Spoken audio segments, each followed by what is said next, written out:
খুবই সহজ পদ্ধতিতে দারুণ টেস্টি দুটো চপের রেসিপি শেয়ার করব। আসসালামু আলাইকুম বন্ধুরা, কিচেন বাঙালিয়ানা চ্যানেলে আপনাদের সবাইকে স্বাগত জানাই। আজকে আমি আপনাদের তৈরি করে দেখাবো টমেটোর চপ, আর তার সাথেই তৈরি করে দেখাবো বেগুনের চপ। আর এই চপগুলো এতটা মুচমুচে ক্রিস্পি হবে, খেতে ভীষণ টেস্টি হয়। চাইলে সামনেই রমজান মাস আসছে, ইফতারিতে বানাতে পারেন। তো চপগুলো তৈরি করে নেওয়ার জন্য সবার প্রথমে বেসনের একটা গোলা রেডি করে রাখতে হবে। তো তার জন্য আমি এখানে একটা বড় বাটির মধ্যে একটা ছাকনা রেখেছি, তার মধ্যে 1 বাটি বেসন দিয়ে দিলাম, আর তার সাথেই হাফ বাটি মতো চালের গুঁড়ো দিয়ে দিচ্ছি। তো বেসনের সঙ্গে চালের গুঁড়ো দিয়ে দিলে কিন্তু চপগুলো অনেকটাই মুচমুচে তৈরি হয়। আর বেসনের গোলা তৈরি করার আগে এইভাবে একটু চেলে নিতে হবে, তাহলে গোলার মধ্যে একটুও কিন্তু দলাভাব হবে না, খুব সুন্দরভাবে এটা মিক্স করে নেওয়া যাবে। তো বেসনটা চেলে নেওয়া হয়ে গেছে। এবার এখানে হাফ টেবিল চামচ মতো কালো জিরা নিয়েছি, তার সাথে স্বাদ মতো লবণ দিয়ে দিয়েছি, আর অল্প করে একটু চিনিও দিয়ে দিয়েছি, তাহলে খেতে ভীষণ ভালো লাগবে। তারপর ঝালের জন্য শুকনো মরিচের গুঁড়ো দিয়ে দিয়েছি, রঙের জন্য সামান্য পরিমাণ হলুদের গুঁড়ো দিয়েছি, সামান্য পরিমাণ ভাজা জিরা গুঁড়ো দিয়েছি, আর সামান্য পরিমাণ গরম মশলা গুঁড়ো দিয়েছি। এবার এখানে অল্প করে একটু বেকিং সোডা দিয়ে দিয়েছি, চাইলে আপনারা বেকিং পাউডারও দিতে পারেন।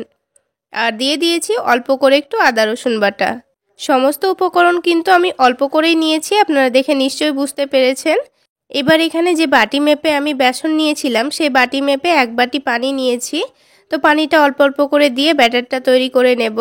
তো প্রথমে হাফ বাটি পানি দিয়েছিলাম, তারপর পুরোটাই দিয়ে দিয়েছি। তো এখানে কিন্তু আরও পানি লাগবে। তো 1 বাটি পানি দেওয়ার পর এটাকে একটু ভালো করে মিশিয়ে নিচ্ছি। তারপর এখানে আবারও হাফ বাটি মতো পানি দিয়ে দিচ্ছি, তাহলে আমাদের 1.5 বাটি পানি দেওয়া হলো। এবার এটাকে খুব ভালো করে মিশিয়ে নেব। তো আমাদের এখানে বেসন আর চালের গুঁড়ো দিয়ে 1.5 বাটির জন্য কিন্তু 1.5 বাটি পানি লাগলো। এবার এই ব্যাটারটাকে আমি একটা হ্যান্ড উইক্স দিয়ে খুব ভালো করে ফেটিয়ে নিচ্ছি, তবে আপনারা চাইলে হাত দিয়ে এটাকে খুব ভালো করে ফেটিয়ে নিতে পারেন। তো কিছুক্ষণ খুব ভালো করে ফেটিয়ে নেওয়ার পর দেখুন, এবার এই ব্যাটারের কনসিস্টেন্সিটা আমি আপনাদের দেখিয়ে দিচ্ছি। এটা কিন্তু খুব বেশি পাতলাও না, আবার খুব বেশি ঘনও করতে হবে না। তো ঠিক এই রকমই ঘনত্বের ব্যাটারটা রাখতে হবে। এবার এটাকে আমি ঢাকনা দিয়ে ঢেকে 30 মিনিট মতো রেস্টে রেখে দেব, ততক্ষণে বাকি কাজগুলো করে নেব। এবার এখানে আমি নিয়েছি 3টা টমেটো আর একটা বেগুন নিয়েছি।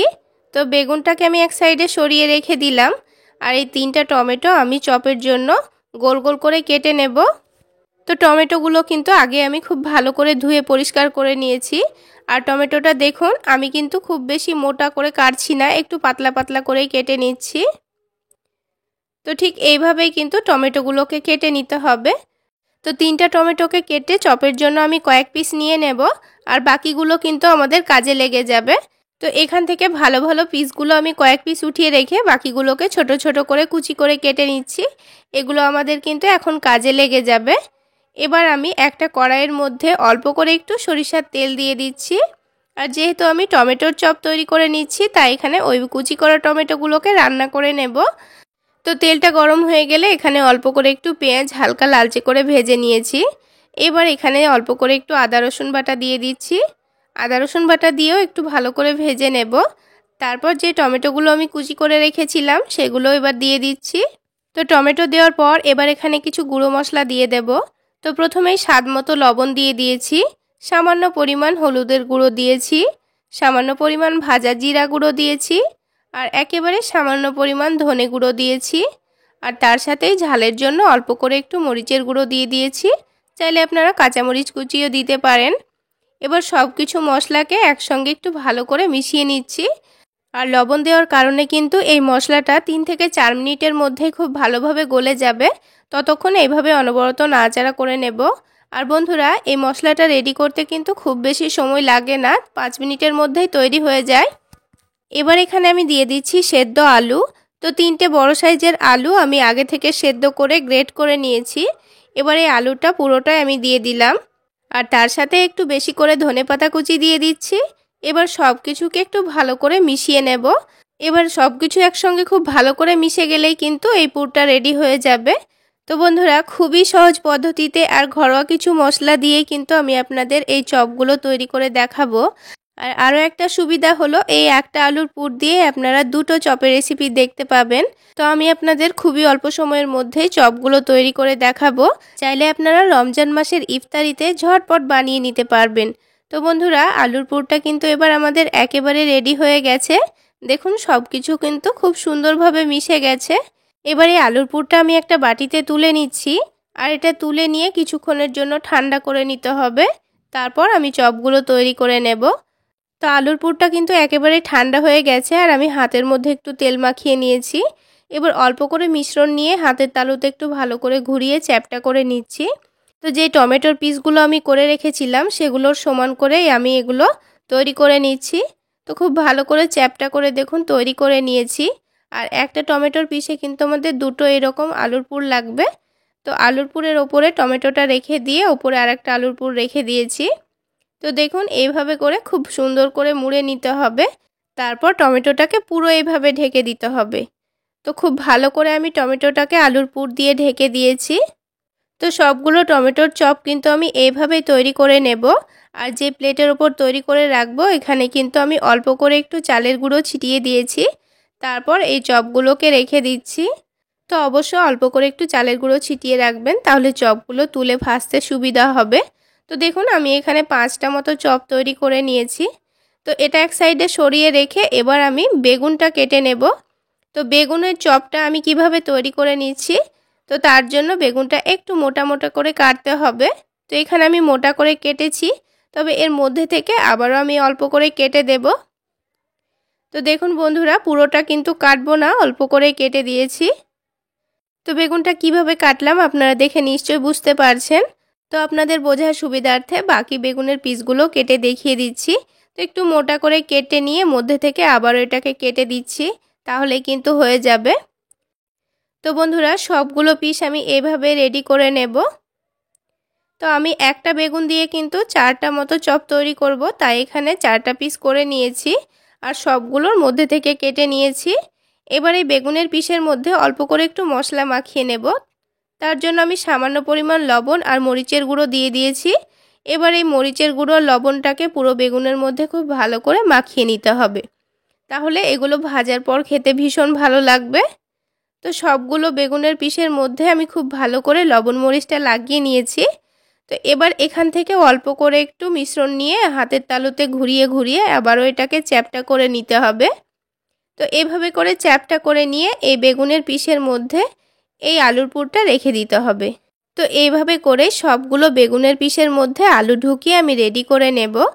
তো বন্ধুরা, এবার কিন্তু আমি এই বেগুনের চপগুলোই প্রথমে ভেজে নেব আর শেষে আমি আপনাদের টমেটোর চপগুলো ভেজে দেখিয়ে দেব। আর বন্ধুরা, আমি কিন্তু টমেটোগুলো কাটার সময় বেগুন কাটিনি, টমেটোটা রেডি করে নেওয়ার পর সব শেষে বেগুনটা কেটেছি। কারণ প্রথমেই বেগুনটা কেটে রেখে দিলে কিন্তু বেগুনের ওপরটা অনেকটাই কালো হয়ে যেত, সেই জন্য আমি কাটিনি। তো 4টা বেগুনের পিস কিন্তু রেডি করা হয়ে গেছে। এবার বেগুনের চপগুলো ভেজে দেখিয়ে দিচ্ছি। তো এখানে এই ব্যাটারটাও কিন্তু 30 মিনিট হয়ে গেছে। এবার এখানে 1 চামচ হালকা গরম তেল দিয়ে খুব ভালো করে মিশিয়ে নিচ্ছি। তো তেলটা খুব ভালো করে মিশিয়ে নেওয়া হয়ে গেলে একটা করে বেগুনের পিস এইভাবে ডুবিয়ে এটাকে তেলের মধ্যে ছেড়ে দিতে হবে। তো এখানে তেলটা আমি আগে থেকে গরম করতে বসিয়ে দিয়েছিলাম। আর তেলটা যখন খুব ভালোভাবে গরম হয়ে যাবে তখনই একটা একটা করে পিসগুলো দিয়ে দিয়েছি। তো এখানে একসঙ্গে 3টা বেগুনের চপ ভেজে নেওয়া হয়ে যাচ্ছে, তো আমি 3টা দিয়ে দিয়েছি। তো বন্ধুরা, প্রথমেই গ্যাসের ফ্লেমটা হাইতে রেখে আমি বেগুনের চপগুলো ছেড়ে দিয়েছিলাম।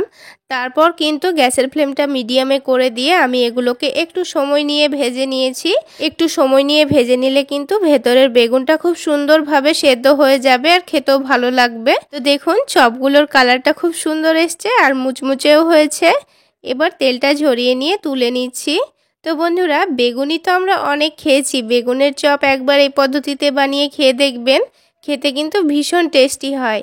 এবার এটা আমি টমেটো সসের সঙ্গে পরিবেশন করে নিচ্ছি। আর এই চপের আওয়াজ শুনলেই বুঝতে পারবেন কতটা ক্রিস্পি হয়েছে। এবার এই চপটা কেটে এর ভেতরটা আপনাদের দেখিয়ে দিচ্ছি। তো বন্ধুরা, এই বেগুনের চপ আপনাদের কেমন লাগলো অবশ্যই কমেন্ট সেকশানে জানাবেন। তো বেগুনের চপ তো আমাদের তৈরি করা হয়ে গেল। এবার আমি আপনাদের টমেটোর চপটা ভেজে দেখিয়ে দিচ্ছি। তো ঠিক একইভাবে এই বেসনের ব্যাটারের মধ্যে একটা করে পিসগুলোকে ডুবিয়ে তুলে নিয়ে তেলের মধ্যে ছেড়ে দিতে হবে। তো আমি একটা ছেড়ে দিয়ে এটাকে উল্টে দিচ্ছি। তারপর এক সাইডে একটু সরিয়ে রেখে আরও একটা চপ এখানে দিয়ে দিচ্ছি। তো ঠিক একইভাবে আমি এখানে 3টে করে চপ ভেজে নেব। তো বন্ধুরা, আজকের এই দুটো চপের রেসিপি আপনাদের কেমন লাগলো অবশ্যই কমেন্ট সেকশনে জানাবেন। আর ভালো লাগলে একটা লাইক শেয়ার করে দেবেন। সেই সাথে আমার এই সহজ রেসিপিগুলো যদি ইউটিউব চ্যানেল থেকে দেখে থাকেন চ্যানেলটি সাবস্ক্রাইব করে দেবেন। আর ফেসবুক পেজ থেকে দেখে থাকলে পেজটি ফলো করে দেবেন। তো ঠিক একইভাবে চপগুলো ছেড়ে দেওয়ার সময় গ্যাসের ফ্লেমটা বাড়িয়ে রাখতে হবে। তারপর মিডিয়াম ফ্লেমে চপগুলোকে একটু ক্রিস্পি করে ভেজে নিতে হবে। তো দেখুন চপগুলোর খুব সুন্দর কালার আসলে আমি ভেজে তুলে নিয়েছি। আর দেখুন এর মধ্যে কিন্তু একটুও তেল তেল ভাব নেই, খুব সুন্দর কিন্তু ভাজা হয়েছে। এবার এই চপগুলো আমি টমেটো সসের সঙ্গে পরিবেশন করে নিচ্ছি। আর আওয়াজ শুনলেই বুঝতে পারবেন এই চপগুলোও কিন্তু খুব সুন্দর মুচমুচে তৈরি হয়েছে। তো এবার আমি আপনাদের একটা ভেঙে দেখিয়ে দিচ্ছি। তাহলে বন্ধুরা, আজকে এই পর্যন্ত। সকলে অনেক বেশি ভালো থাকবেন, সুস্থ থাকবেন। দেখা হচ্ছে আরও একটি নতুন রেসিপি নিয়ে নেক্সট এপিসোডে।